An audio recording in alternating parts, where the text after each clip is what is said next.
Hi, and welcome to our second episode of Life Matters in Focus. I'm your host, Jeff Dingsor. My co-host, Dr. Brady McDaniels-Kilgore. And today we're going to pick up right where we left off last time when we were talking about who am I and the defining process. So help us understand that defining process. Typically, when we're younger in our family of origin, our parents mold us, train us, teach us, but they tell us, what to think, what to do, when to do it, how to do it. So that molding and developing, and not all of that's bad, but if within those relationships, if things are going on that you're not getting connection, bonding with your father or enough with your mother, because we're narcissistic when we're children. Yes. I mean, our whole world revolves around us. Around us, everything. As a child, everything goes in your mouth, and then later on, you self-soothe with pacifiers or blankies or teddy bears. So it's always kind of modulating our world, but it's still about our world. Right. Right. But out of that, we can develop these negative core beliefs about ourselves, and like I say, they're formidable in us because we don't know how to think outside of those negative core beliefs. And we tend to live out of those negative core beliefs more so than the positive core beliefs. Why do you think that is? Is it because it's easier or what? Well, I think there's two things. I mean, I think that cognitively we can believe something, but we're driven out of our emotional core. So there might be a difference between what I believe but what I'm feeling. Is it easier to be emotional over cognitive? Well, I think... and that we take the path of least resistance? Well, I think that what happens in us somewhere, particularly related to trauma, that we tend to move to the cognitive and we numb the emotional. So we try to live out of our cognitive functions versus our emotional functions because, number one, our emotions may have never been addressed, never been attended to. And so it's maybe easier to live out of a numb place of just living in a cognitive world versus really getting into touch and into contact with what we really feel. Men tend to have more of that direction than what women do. Women tend to be, and again, I don't want to globalize this because every individual is different. We're all different, right? But women tend to be able to connect with their emotions, even identify them. A lot of the men that I work with, I have to do some real work with them to help them get into contact with what they feel versus what they think. Yeah, I can see that. Because I know that's how I was when I was always analyzing everything. Right. And almost saying what my therapist wanted to hear as opposed to what I was truly feeling. Yeah. And it took a lot to break down that barrier. Sure. And it's vulnerable. I mean, to be able to open yourself up to be vulnerable from an emotional space, that takes some time and it takes some trust. You need a safe space. Well, yeah. I mean, the trust factor. I mean, you trust somebody and then you get betrayed. And then you trust again and you get betrayed again. I mean, that takes a toll. That really takes a toll. I know that was difficult with me to trust. Sure. And I mean, I hope I've finally gotten to a place where I can, through some serious introspection and counseling and things like that. And certainly just being friends with you has helped in that regard. It wasn't easy in the beginning. Yeah. Because I had that wall up. Sure. And that's the defense. And you asked the question, why do we build these defenses? We build the defenses around our heart to protect ourselves. Mm-hmm. They're like cushions that prevent us from. The only problem with building up, to give a visual, I think of it like parentheses around a heart. I was thinking more like the fat sumo suits that people run into each other and they're protected. Yeah, I mean that's a great image. I mean, but think about it. If you're relating to people through these layers, then you're never real. Right. You're never your real self. It's always a mask. Yeah, a mask or just these protective layers. And the more injured we are, and particularly trauma and complex trauma, complicated grief, all of those are significant events in our lives, or divorce, or a significant person, child, or someone else who rejects us or leaves our lives. I mean, there's so many pieces of and layers of things that can hurt us. Right.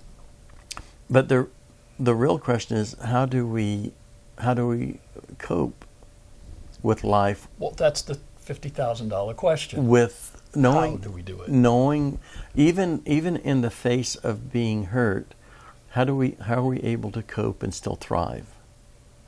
That I hope as we go through this series, to be able to unravel that, look at some strategies and some techniques, do some helping people to do introspection, right. And then at the same time heal. And it'll be a layer at a time. You think of, again, an onion, mm-hmm. peeling an onion one layer at a time to get to the core of that onion. Yeah. And that's what it is. Our lives are like that onion. And sometimes the onions get harder and harder in the middle, and it's harder to peel those layers away. And that's what we do. We fight harder sometimes as they're getting closer to the truth. Sure. Yeah. Until finally it breaks away. Yeah. And we build up the strategies. Like, you think of if you see a pacifier in a 2-year-old's mouth, you think, oh, how cute. You see him holding onto a blankie or something, that's nice. Or they move to a teddy bear or a doll or something. Wait a minute, blankies are bad? Does that mean I have to give up my blankie? But think about that. They're all of those are strategies to self-soothe. Yeah. Now, when we get into adolescence and early adulthood, you see a 19-year-old with a pacifier in their mouth, you'd think that's pretty weird. Yeah, that's pretty weird. No. But we move to self-soothing in different ways. But some of those strategies that we use for self-soothing, and this has a lot to do with our core belief about ourselves. We'll use to move to substance abuse, alcohol, right. But that's just that's just another pacifier, to try to self-soothe. It never is effective, any more than a pacifier is for a child, because eventually the child's hungry, and they want real food. They want the food. But I think the same holds true for like people that become sex addicts. In that regard, they're looking for that any short addiction. Fix, any addiction. Sure, it could be workaholic. Right. It could be sugar. Whatever it is that we think is the solution to what typically is an inner dynamic going on inside of us. Right. But we think that there's a solution there that can fill that can salve that can soothe that. But it really never does. Addiction begins in pain and it ends in pain.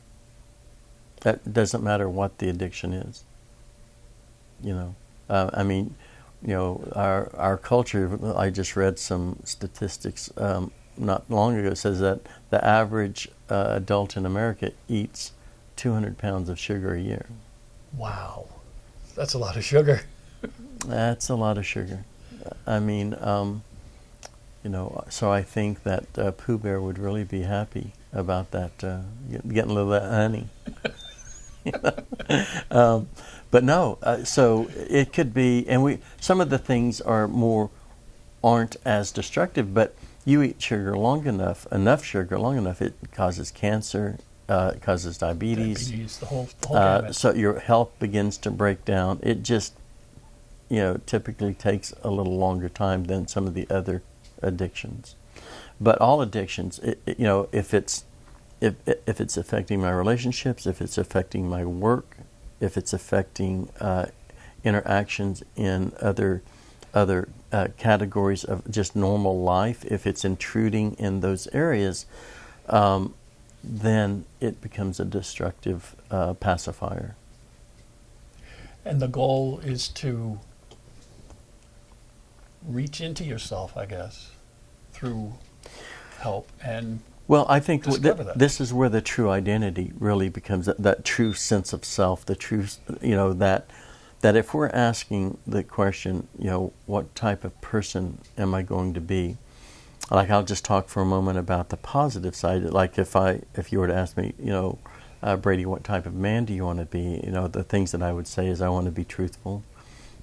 I want to be honest. I want to be a man of integrity. I want to be a man that is open to other people, have empathy, caring.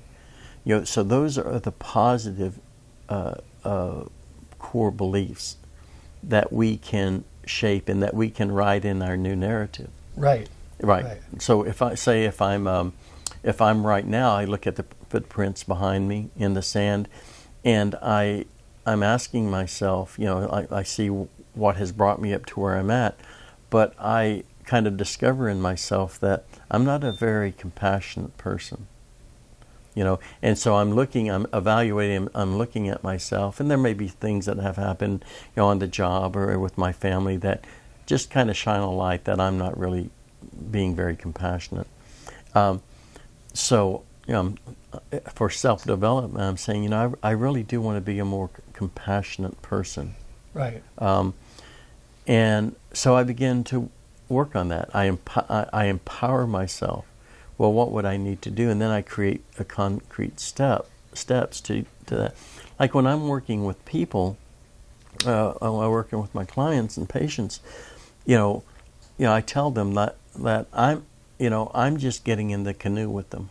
I want to row with them the way they're rowing. I want to row in the direction. I don't want to be sitting in the back drilling holes in the canoe, while they're trying to paddle. Right. So, but what I'm trying to do is that, because I'm very goal-oriented when it comes to the therapeutic goals that I set with my clients, because I want to build a bridge to help them to get to where they want to go. And without knowing really where we want to go, it's going to be hard to get anywhere. But it is the same with our lives. If I've not really defined myself in all those important categories, what type of person do I want to be? What type of partner do I want to be? What type of parent do I want to be? What is the meaning of money in my life? Right. What is the meaning of time? Right. That distribution of time and balance. Even intimacy. Intimacy is important. A very important part because, our human sexuality is fragile at best. Well, but I'm not even talking so much about the sexuality part. I'm talking about like just the act of being intimate with someone on that root, that core level, right, of sharing yourself with that person, knowing each other's deepest parts is what I call it. Yes. And that's what intimacy means. Is two Latin words, which means to know one's deepest parts.